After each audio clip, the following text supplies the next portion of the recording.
Welcome in to PFF's 2-Minute Drill, the Monday edition of the 2-Minute Drill. I'm Austin Gayle with my guys, Mike Renner and Kevin Cole. Mike, I'm going to start with you. Benjamin Solak recently tweeted out a poll. Which quarterback would you rather have entering 2020, Matt Ryan or Matt Stafford? Who are you taking? This one is not even a debate for me. It is Matt Ryan in a heartbeat. People forget this guy won an MVP just a few years ago. I know he's had a lot of talent around him and has been with Julio Jones for the majority of his career, but his numbers, his just stats over the course of his career have outpaced Stafford. To me, he's far and away the better quarterback. Yeah, I'm also going Ryan here. I think the interesting thing about the poll was that Stafford, at least, you never know which faction of Twitter has gotten a hold of this thing, but he was leading. So Stafford was up 56-44 versus Ryan. Yeah, it is Ryan for me. I think Stafford's someone who's still living off of this potential that he's had, despite the fact that he's been in the league for 10 years. He's never really been much more than maybe a top 10 quarterback until last season. In 8 games, he was excellent. But are we really going to rely on an 8-game sample of what he's done versus his entire career? Matt Ryan has been consistently an 80 or better passer for us by passing grade. And that's a threshold that Stafford's only gone over a couple times in his career. So I'm going with Ryan. I'm going with a consistent performance. How about a 3-year sample? Matt Stafford is a top 5 graded quarterback when not under pressure over the past 3 years, over 1,100 dropbacks. Matt Ryan on that list ranked 7th. I think there is a debate. I think based off success, traditional stats, the MVP, Matt Ryan might be the better quarterback from a career perspective, but Matt Stafford has been very good over the past 3 years, specifically from a clean pocket, and just simply hasn't had the same supporting cast that Matt Ryan has. I think there's a debate, and I think I might lean Stafford if we're heading into 2020. All right, Browns edge defender Myles Garrett is looking for an extension. Probably going to be a market-setting deal if he does one. Khalil Mack at that level right now with $23.5 million a year. Kev, if you're the Browns, do you want to pay him that much money? I think I do. If we think about the Mack trade was from a couple of years back. He was coming after having already played his 5th-year option, so he was a little bit older of a player at that point in time.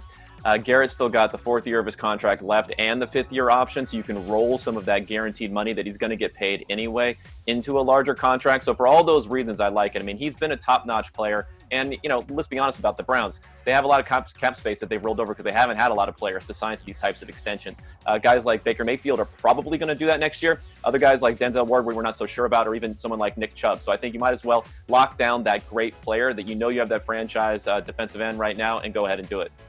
Yeah, I think they should get a deal done this offseason. Over the past 3 years, only Joey Bosa has a better PFF pass rushing grade than Myles Garrett over the past 3 years. He is that good. He is that successful. A younger player than when Khalil Mack was when he got his deal. But I think you're going to start to see this edge market start to plateau. Like if you offer him $25 million a year as an edge defender when cornerbacks aren't getting anywhere near that money, thinking about positional value, I think you could start to see it plateau. Maybe it doesn't with Myles Garrett, but it can't just keep going up and up at the comparison to cornerbacks. If you are Myles Garrett, though, obviously I think from the Browns' perspective, I'd love to extend him. If you're Myles Garrett, do you want to get that extension done right now? Your sort of market value is on a dip right now after the suspension for the second half of 2019. If he comes out and balls out in 2020, all of a sudden that's going to be swept under the rug. His value will be at an all-time high, and maybe get some deals like Joey Bosa has done ahead of him to set a number that he can even go higher than when he does do his extension. Okay, more contract talk here. We are 1 month away from the deadline for players who have been franchise tags. There's a deadline as far as being able to extend them further, get them to a long-term deal, or else they're just playing on the tag for the rest of the year. So, Austin, of the players who have been tagged, and there are a number of big names who have been tagged this offseason, who do you think is most likely to get that long-term contract within the next year? Maybe a name that we're not thinking about also. I think Brandon Scherff, the guard of the Washington Redskins, he's ranked inside the top 20 in PFF grade every year of his 5-year NFL career. And in addition to that, he's a stable piece along that offensive line that doesn't have a lot of stable pieces. Wide receiver opposite of Terry McLaurin in 2020 is going to be Steven Sims. Offensive tackle, still a lot of question marks there as well. Quarterback with Dwayne Haskins, you don't know how long he'll be the starter. They're still deciding whether or not they want to build around him. Brandon Scherff is one of these surefire pieces along that offense, a young player and a very good one at that. I think he could get a long-term deal soon.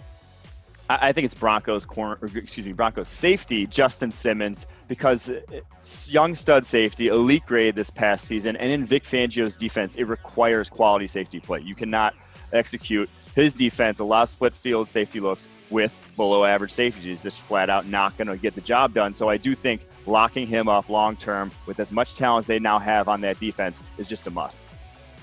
My player that I'm going to choose is not someone that I would recommend or PFF would recommend, but I'm going to go with running back Derrick Henry. And the reason being is that he's a little bit younger. He hasn't, he didn't have the 5th-year option like other guys there. So extending him now is not quite as concerning from an age perspective. He's going to be making over $10 million next year. You can probably bring that cap hit down with some of the ways that you're able to bring a signing bonus and other things in. And they are really pushing their chips in right now to wanting to make a run in the playoffs. They have Tannehill. If they can get Henry extended a little bit longer and lock him in, they may be able to free up space to go after other players. We've heard Jadeveon Clowney and others who were mentioned as potential targets. If they could really bring that down, bring someone else in, and that might solidify the team for their hoping a Super Bowl run this year.